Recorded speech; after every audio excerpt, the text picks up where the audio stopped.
नमस्कार दोस्तों, मेरा नाम ऋषभ शिवरंजन है और मुझे 64वीं बीपीएससी परीक्षा में 23वीं रैंक मिली है और बिहार पुलिस सेवा में 8वीं रैंक मिली है मेरिट लिस्ट में।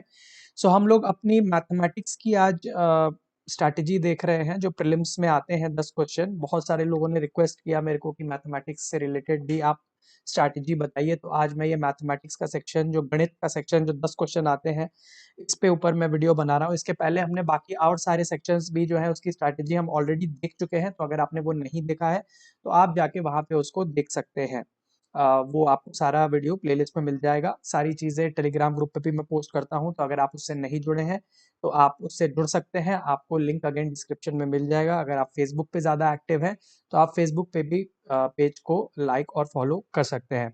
तो ये एक बहुत इंपॉर्टेंट सेक्शन है, लेकिन यहाँ प्रॉब्लम उन लोगों को आती है जो थोड़े आर्ट्स बैकग्राउंड से हैं। जो मैथ्स बैकग्राउंड से होंगे या जिन्होंने इंजीनियरिंग की होगी उनके लिए बिल्कुल केक वॉक सेक्शन है। लेकिन प्रॉब्लम यहाँ उन लोगों को आती है जिन्होंने मैथ्स गणित नहीं पढ़ी है या जिनका मैथ्स का बैकग्राउंड नहीं है। यहाँ प्रॉब्लम उन लोगों को आती है। बट मैं ये बताना चाहता हूँ उन सभी लोगों को जो गणित बैकग्राउंड से नहीं है, मैथ्स बैकग्राउंड से नहीं है, कि ये one of the easiest section है और इसका इम्पोर्टेंस तो आप जान ही रहे हैं कि ये बिल्कुल 10 में से 10 ईज़िली स्कोर किया जा सकता है। मतलब जहाँ कट ऑफ अगर 108 जा रहा है, तो अगर आप इसमें अगर 10 मार्क खो रहे हैं, तो आपके पास होने की प्रोबेबिलिटी बहुत घट जाती है। तो ये बहुत इंपॉर्टेंट सेक्शन है, मेरे हिसाब से आपको इसको ज़रूर करना चाहिए। और अगर आपका गणित पे अगर कंट्रोल रहता है, तो और भी अगर आप एग्ज़ाम्स दे रहे हैं, चाहे यूपीएससी देंगे, तो उसमें भी सीसैट आजकल बहुत टफ हो गया है। तो जो साइंस बैकग्राउंड, मैथ्स बैकग्राउंड के स्टूडेंट नहीं हैं, उनके लिए बहुत डिफ़िकल्ट होता जा रहा है। वो लोग बहुत सारे लोग जीएस में पास हो जाते हैं और सीसैट के पेपर में फेल हो जाते हैं। सेम चीज़ अगर आप यूपीपीसीएस और अदर एग्जाम्स भी देंगे, स्टेट सिविल सर्विसेज की या अदर कोई भी एग्जाम देंगे, बैंकिंग एग्जाम या कोई भी एग्जाम, वहाँ पे गणित का एक बहुत इंपॉर्टेंट रोल होता है। तो ये एक ऐसा सेक्शन है जो आपको हर ही जगह यूज आएगा, तो आपको इसके ऊपर कमांड होना ही चाहिए। चाहे आप कोई भी एग्जाम दे रहे हैं, वहाँ पे आपको ये हेल्प मिले, इसकी जरूरत आपको पड़ेगी ही पड़ेगी। तो ये एक बहुत इंपॉर्टेंट सेक्शन है। टारगेट हमारा 10 में से 10 होगा, जो मैं आपको बताऊंगा। अगर आप फॉलो कर लेंगे तो आपको बिल्कुल 10 में से 10 नंबर आ जाएंगे, आपको कहीं जाने की जरूरत नहीं है। जल्दी से हम ट्रेंड देख लेते हैं। तो अगर हम सिर्फ बीपीएससी की बात करें तो ये जो ट्रेंड है उसमें अगर आप देखें तो इक्वेशंस अलजेब्रा जो वाला पार्ट है उससे अराउंड 2 से 3 क्वेश्चन आ जाते हैं। नंबर सिस्टम या फंडामेंटल से आपके 1 से 2 क्वेश्चन आ जाते हैं और कंसिस्टेंटली हर साल क्वेश्चन पूछे गए हैं। और टाइम, स्पीड और डिस्टेंस और वर्क एंड एफिशिएंसी, तो ये वाला जो 3 जो टॉपिक है, इसी से ऑलमोस्ट आपका 50% क्वेश्चन आ जाएगा। ऑलमोस्ट 10 में से 5 क्वेश्चन, 4 से 5 क्वेश्चन आपके इसी टॉपिक से आ जाते हैं। तो अगर आप इन 3 टॉपिक को भी अगर आप प्रिपेयर कर लेते हैं सबसे पहले प्रायोरिटी में, तो आपके 50% क्वेश्चन, मतलब 10 में से एटलीस्ट 5 क्वेश्चंस आपके कवर हो जाएंगे, 4 टू 5 क्वेश्चंस आपके कवर हो जाएंगे। बाकी आप देख सकते हैं और भी इंपॉर्टेंट टॉपिक्स हैं, जैसे एवरेजेस है, परमुटेशन कॉम्बिनेशन है, वेन डायग्राम है, इनसे भी ऑलमोस्ट हर साल ये क्वेश्चन आ जाते हैं। तो सारे टेबल आपके सामने हैं, आप देख सकते हैं। बट मेरे हिसाब से आपको सारा करना चाहिए।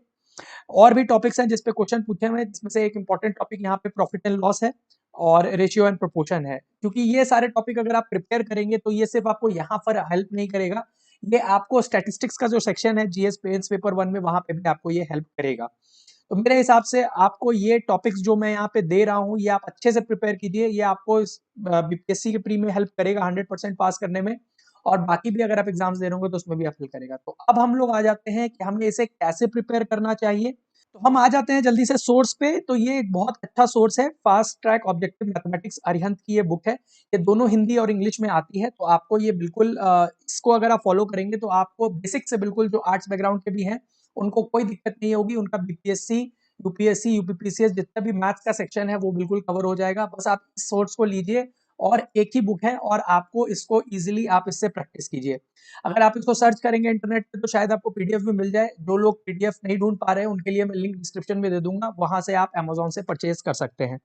ये मेरे हिसाब से मैथ्स के लिए एक सिंगल पॉइंट सोर्स रखिए, इसी से आप प्रैक्टिस कीजिए। अगर इसको आप 4 से 5 बार, जितने भी इंपॉर्टेंट टॉपिक्स मैंने आपको बताए हैं वो अगर आप प्रैक्टिस कर लेंगे, एटलीस्ट जो इंपॉर्टेंट वाले भी हैं वो भी अगर आप प्रैक्टिस कर लेंगे, अगर आपके पास टाइम कम है और आपको अगर ज़्यादा चीज़ें नहीं आती हैं, तो आपके लिए चीज़ें जो है एटलीस्ट आप 5-6 मार्क्स तो ले ही आएंगे। लेकिन मेरा ये सजेशन होगा कि आप इसको पूरी प्रैक्टिस कीजिए, ताकि आप और भी जो एग्जाम्स दे रहे हैं वहाँ पे भी आपको दिक्कत ना आए और बिल्कुल आप फुल में से फुल मार्क्स स्कोर करें। क्योंकि ये एक ईजी सेक्शन है।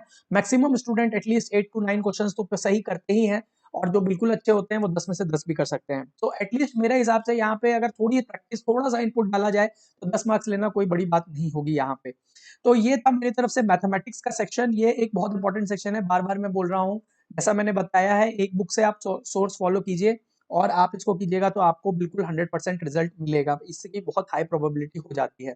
इसके अलावा यूट्यूब पे भी आपको बहुत सारे वीडियो मिलेंगे जो मैथ्स वगैरह सिखाते हैं, तो आप इजीली, अगर आप बुक से नहीं पढ़ना चाहते हैं तो आप यूट्यूब के ऊपर भी बहुत सारे वीडियो है, टीचर्स हैं जो मैथ्स के बेसिक कॉन्सेप्ट को समझाते हैं। तो आप वहाँ पे सर्च कर दीजिए उस टॉपिक को जो मैंने आपको टेबल बताई है, और यूट्यूब पे आप उन टॉपिक को सर्च करके जो है वहाँ से भी आप पढ़ सकते हैं अगर आप पढ़ना चाहें तो। तो ये था मेरी तरफ से मैथमेटिक्स का सेक्शन। अब जल्दी मैं यूपी पीसीएस के स्ट्रैटेजी बताऊंगा, क्योंकि बहुत सारे बच्चे यूपी पीसीएस भी दे रहे हैं। तो अब मैं नेक्स्ट स्ट्रैटेजी जो है वो यूपी पीसीएस एग्जाम की डालूंगा, इन डेप्थ स्ट्रैटेजी होगी। जो लोग अगले साल की प्रिपेयर कर रहे हैं उनको वो बहुत हेल्प आएगा, क्योंकि इस साल वाले को तो अब 2 महीने में पेपर है, उसका फॉर्म भी भरा जा चुका है। बट जो लोग बीपीएससी दे रहे हैं या और भी एग्जाम्स जो दे रहे हैं, सीडीपीओ, बिहार एसआई वगैरह जो दे रहे हैं, मेरा ये सजेशन होगा कि आप और एग्जाम्स भी दीजिए। ये सारे सिमिलर एग्जाम्स हैं, अगर आप देंगे तो आप ये भी दे पाएंगे, साथ में यूपीएससी भी दे पाएंगे। एम हमेशा हाई रखिए, एम को कभी भी छोटा मत रखिए, ताकि आप एक बड़े लक्ष्य की तरफ आप बढ़ेंगे तो आपको कोई ना कोई रिजल्ट डेफिनेटली मिलेगा, और आपको जो है कोई प्रॉब्लम नहीं आएगी। तो ये था मेरी तरफ से। अगर आपको वीडियो अच्छा लगा हो तो आप इसको लाइक कर सकते हैं। अगेन, अगर आप टेलीग्राम सोर्स से नहीं, ग्रुप से नहीं जुड़े हैं, तो वहाँ आपका लिंक डिस्क्रिप्शन में, उससे जुड़ सकते हैं। फेसबुक पे भी आप पेज को लाइक और फॉलो कर सकते हैं। तो ये था मेरी तरफ से, हम लोग जल्दी मिलते हैं अपने नेक्स्ट वीडियो में। Thank you.